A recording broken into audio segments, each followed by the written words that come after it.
Baca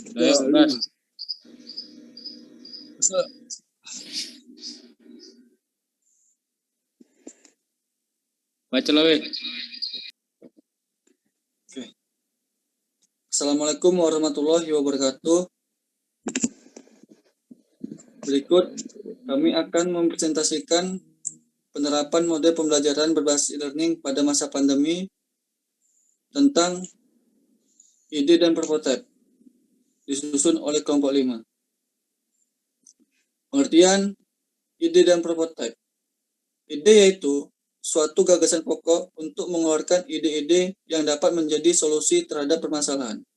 Nah, kemudian prototipe adalah mengaplikasikan ide-ide yang sudah dikumpulkan ke dalam bentuk fisik, dapat berupaya catatan post-it yang ditempel di tembok, kegiatan role play, objek, atau bahkan storyboard. Nah, jadi setelah kami membuat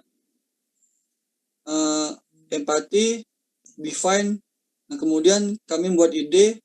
Setelah membuat ide, kami membuat suatu rangkaian untuk membuat aplikasi e-learning.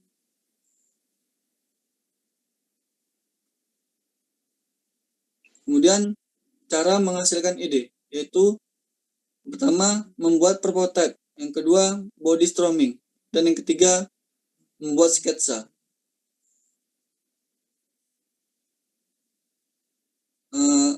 Kemudian berikutnya adalah diagram e-learning yang kami rumuskan pada suatu entitas di PHP MyAdmin. Yang pertama ada menu login, kemudian di dalam menu login mempunyai suatu admin. Admin adalah yang mengatur suatu berjalannya aplikasi. Kemudian ada guru, siswa, dan pelajaran.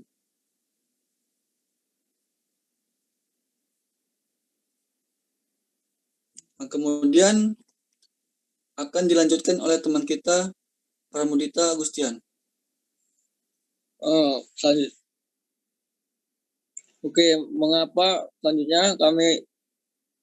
Mengapa kami membuat e-learning? Yang pertama, kami membuat e-learning yaitu untuk memudahkan sekolah Sapiatul belajar daring pada saat masa pandemi. Selanjutnya, kelebihan dalam aplikasi e-learning yang pertama dapat diakses dengan mudah, cukup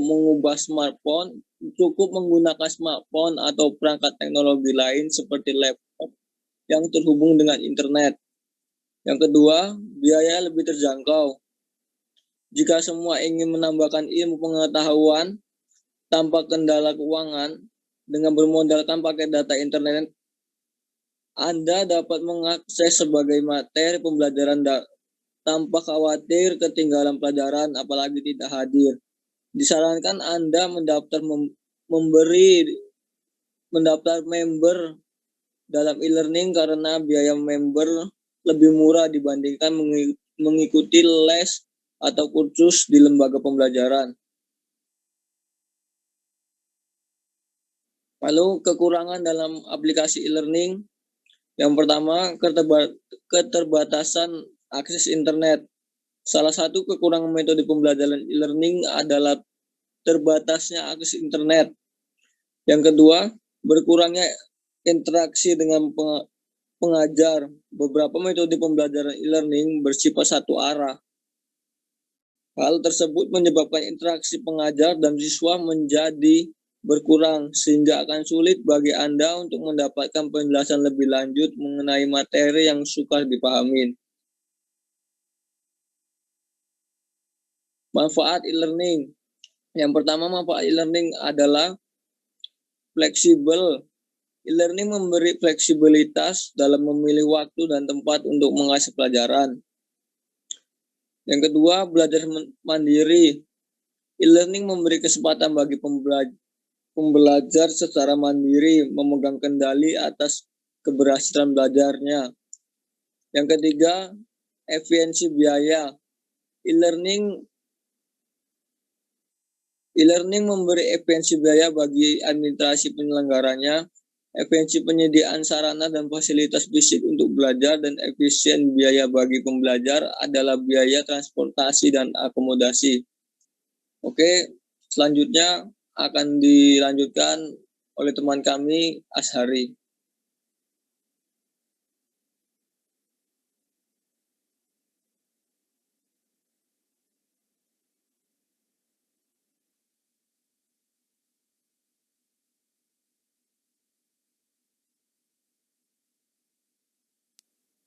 Mik.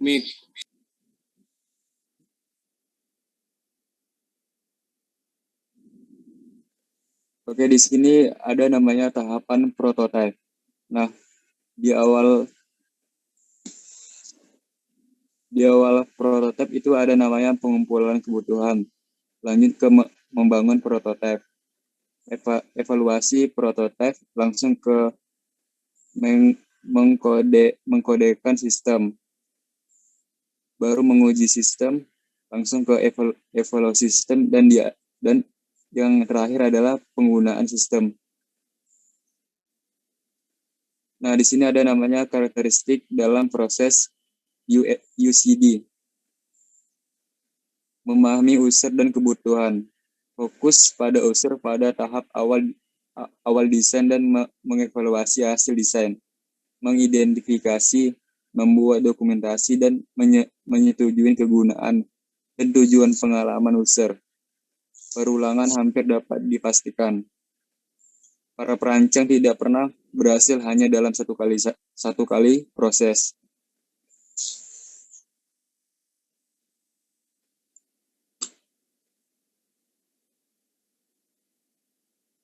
Oke, akan dilanjutkan dengan teman saya.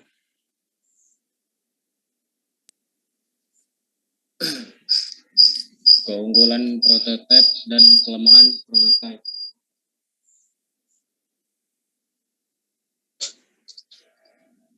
Keunggulannya yaitu adanya komunikasi yang baik antara pengembang dan pelanggan. Pengembang dapat bekerja lebih baik dalam menentukan kebutuhan pelanggan. Berperan aktif dalam pengembangan sistem, lebih menghemat waktu dalam mengembang sistem. Penerapan menjadi lebih mudah karena pemakai mengetahui apa yang diharapkannya. Sedangkan kelemahannya yaitu pelanggan kadang tidak melihat atau menyadari bahwa perangkat lunak yang belum mencantumkan kualitas perangkat lunak secara keseluruhan dan juga belum memikirkan kemampuan pemeliharaan untuk jangka waktu lama. Pengembang biasanya ingin cepat menyelesaikan proyek, sehingga penggunaan algoritma dan bahasa pemrograman yang sederhana untuk membuat prototipe lebih cepat selesai tanpa memikirkan lebih lanjut bahwa program tersebut hanya merupakan cetak biru sistem. Hubungan pelanggan dengan komputer yang disediakan mungkin tidak mencerminkan teknik perancangan yang baik. Rangkuman, bagaimana untuk menemukan permasalahan dan pendapat data-data yang diperlukan sebagai masukan untuk mendapatkan solusi yang tepat. Membuat suatu metode dalam pengembangan sistem yang menggunakan pendekatan untuk membuat sesuatu program yang cepat dan bertahap. Sekianlah presentasi dari kelompok kami. Bila ada kesalahan mohon dimaafkan. Wassalamualaikum warahmatullahi wabarakatuh.